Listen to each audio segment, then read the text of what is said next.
Well,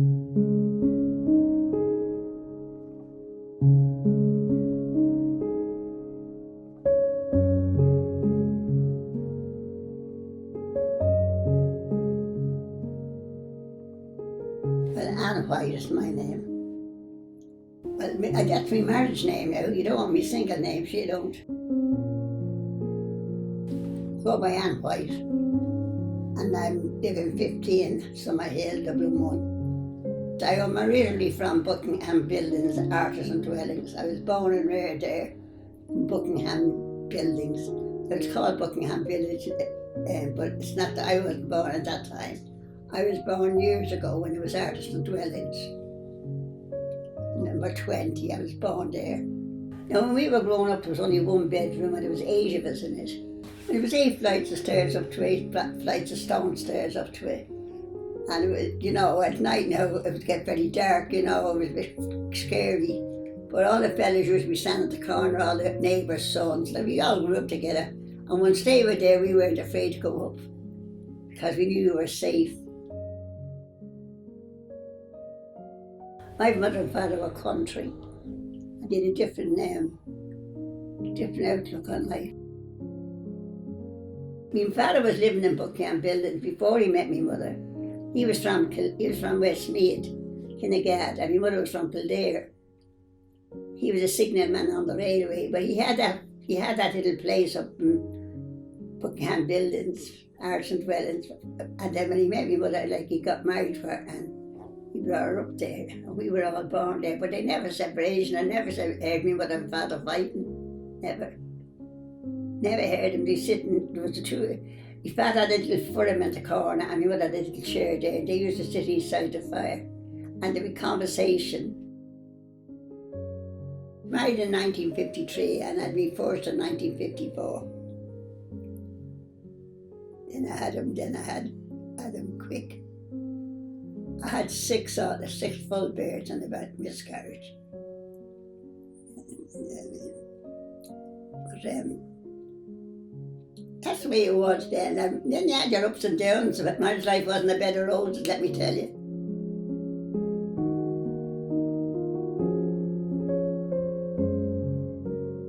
When we were growing up, like if you went with a fella, you went with him, and if you were going with him a long time, they were the fellas you married. Yeah, everyone flirted. When you flirt with a fella tonight and go to pictures, you wouldn't go with him again. We all done that. I mean, we were all young one time. You know, I was young myself one time, and I was 92. And we used to have fellas, we'd go out with them, and then we'd go out meet them every Sunday and go out for coffee and get cakes, and put the cakes in a bag and bring them home for everyone. I remember my husband at carol singing. He was in O'Connell Street, outside of a shoe shop it was, beside the Metropole. It was a well-known shoe shop, and they were carol singing, I was doing the collecting. Honestly, my pal brought me down. And that night, she lives facing me, her mother and my mother neighbours. We lived here and she's lived there, so it's only a step across. But anyway, she called me over and asked would I go down to do it, collecting with her, that she was going to do it. Because it was her whole job, the White Swan Laundry. So anyway, I was helping her to dry the delphine, and one of the cups go in halves and give me, I got a look, I can see where the mark of the stitches. And then to go in there, so she brought me down, we had to go down to Jervis Street Hospital at the time. And I got 3 stitches. And when we came out then, we went around and the carol singing was just at the corner. And she introduced me there, that's how it started.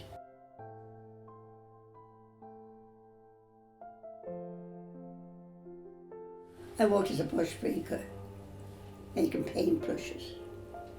I worked at that till I got married. And then when I got married, I went into cleaning.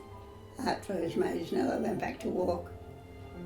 I went cleaning, done cleaning in a convent. I just survived. I mean, you had to work when you were married too. Because, I mean, the men didn't get big wages. You know, when we were young, the men they only got an average wage. They get good money now, you know what I mean? No, it's taxed and all like that, but they still get good money. But my husband only got paid now Say you might get £20. Well, you didn't get the £20 in the end. You just took what you got and that was the end of it. That was the way it was. That's just the way things was. You know what I mean? You couldn't change it then. But I mean, we went through a lot, like hardship, men with their moods, wining children, trying to dress them, trying to do all the things you could do, going to work and bringing them to school, getting them home from school, getting them ready, bringing them out for a bit of air, then coming back and have the dinner ready for your husband. Maybe he wouldn't come in till late that night and you'd have to put up with his moods. I mean, it's very hard to explain. And yet they were good men. Do you understand what I mean? They were good men at the back of it. That was their way of letting you know they were the man. We had some terrible sickness when we were growing up. And we hadn't got our hands washed, we hadn't got all this stuff. And my mother would go into her neighbours if anyone was sick and stay all up night with them. But it just went in. And my sister, I slept with her. It was ages I told you one room, and she hemorrhaged on me, on top of me, and it was TB. And she died in a fortnight after. She got her holidays that night, the 1st of August, and she died on the 14th of August. But she went to a dance that night, come home, and took the hemorrhage on me. And the day she was go back to work, she died. But I didn't get it. And that was contagious. It was an awful thing, TB consumption. It's called TB, short for consumption. I saw all that, and I saw diphtheria. She had diphtheria as well. They were in them, them hospitals for infectious diseases. She was in Cork Street. You couldn't go up near them, but they all had a number. Now my sister had to say his number, and we had to get the paper every night, the mail, and the numbers would be in the paper, and you'd know it was sick, satisfactory, unsatisfactory, no improvement. And my mother had to buy the mail every night to make sure, see which way she was doing. That of them died. They died from that, and there was diphtheria, there was scarlet fever, there was scabies, there was impetigo. You could name it, the mumps, we stuck together with the mumps. I think of the laughs we used to have. And it was genuine laugh, We weren't laughing at anyone. We laughed and laughter. It was really genuine laughter. And then we picked the lilac, and then we go out and pick the blackberries. So it was lovely. Until we were about 15, when we went to walk, then we kind of started going to dances, I'd love to be back then, and I'd love to be back when I was, say, 18, and I'd lived altogether different. I'd be more sensible. You know what I mean? I wouldn't have been we were a bit gullible when we were young. We didn't stop to think. As long as we gave our money out of money, we never done plan for ourselves. No, we didn't. We weren't saving and not giving them other the money, we'd give it to them. And well, I don't mind that part of it anyway.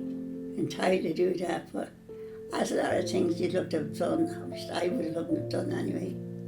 But, no, I don't. I can't explain it. I wish someone would explain it to me. I can't explain it, like what's missing out of young people today. And there's some lovely fellas out there, some lovely girls. Now, I'll admit they're lovely. And they all have their own different ways of living, they're different, but I let them live their own life as long as no one else interferes with them.